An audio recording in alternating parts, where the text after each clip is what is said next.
Well, in an interview with the BBC, Michelle Mone, who has a seat in the House of Lords and is therefore a ... lawmaker, told the BBC she wants to clear her name and that the public has got it all wrong. She claims she and her businessman husband simply answered the government's clarion call to arms to produce PPE in the midst of the COVID crisis. She speed-dialed the Cabinet Office and her husband's PPE company that he'd just begun, called PPE MedPro, landed a deal worth over £200 million. Mone failed to declare an interest to the House of Lords. It wasn't her fault, she says. No one told her what the rules were, and it didn't cross her mind to ask. The company helped supply gowns and masks. The masks were used, but the gowns were bought and then later rejected because they weren't up to scratch. Not their fault, said Michelle Mone and her husband. The government accepted them. There were no complaints at the time, and they only made £60 million in profit while carrying a huge risk. It wasn't profiteering in a crisis, the couple said. It was darn good value for money. They've been misrepresented. And anyway, everyone else was doing it, apparently. But when it became public that you were connected to the company, you both denied it. Why? I wasn't trying to pull the wool over anyone's eyes, and I regret and I'm sorry for not saying straight out, yes, I am involved.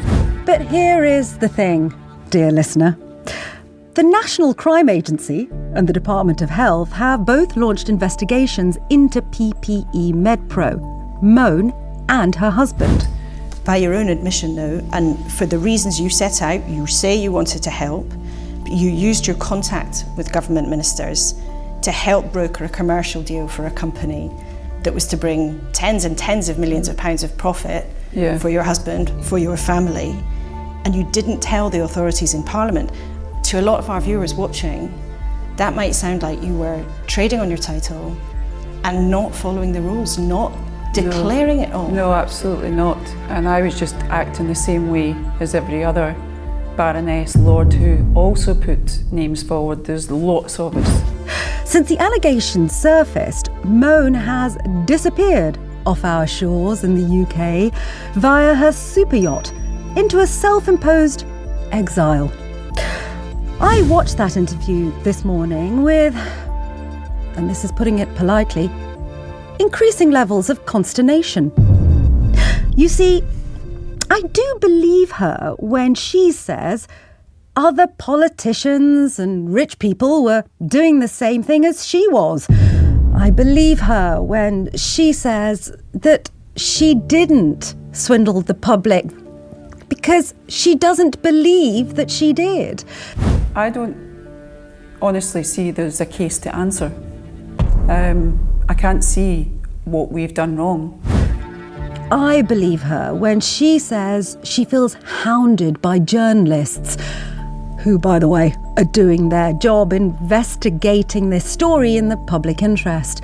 Myself and other journalists have for years faced this prospect of legal action on the basis of seeking the facts that have now been proven to be true. But when it became public that you were connected to the company, you both denied it.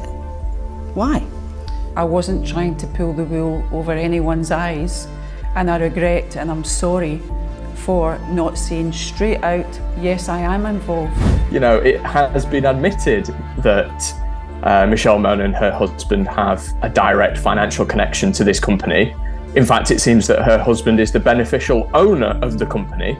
And this money from PPE MedPro, as I understand it, went into two trusts. Yeah. Now, one of those trusts called Kerristal. Yes. The beneficiaries of that trust, where half of the profit went, are you and your children. And Doug's children, and my children too. For the benefit of all my family.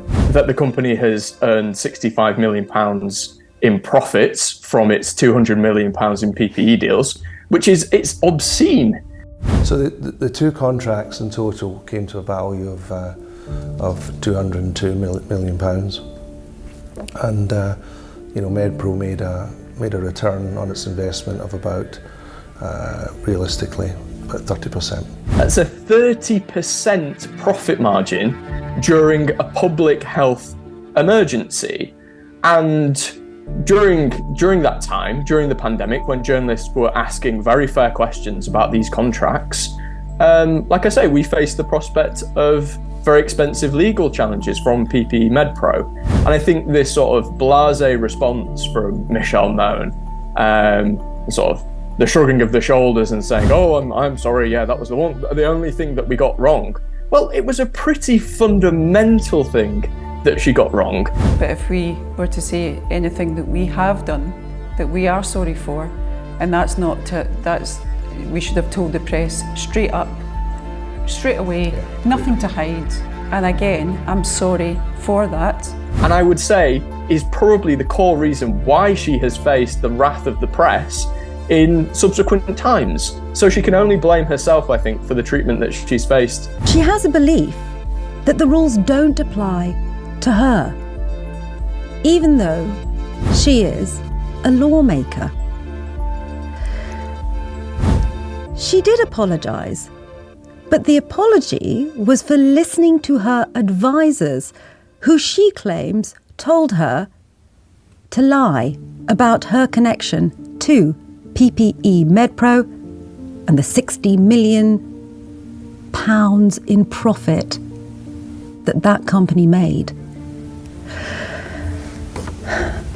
It's absolutely revolting.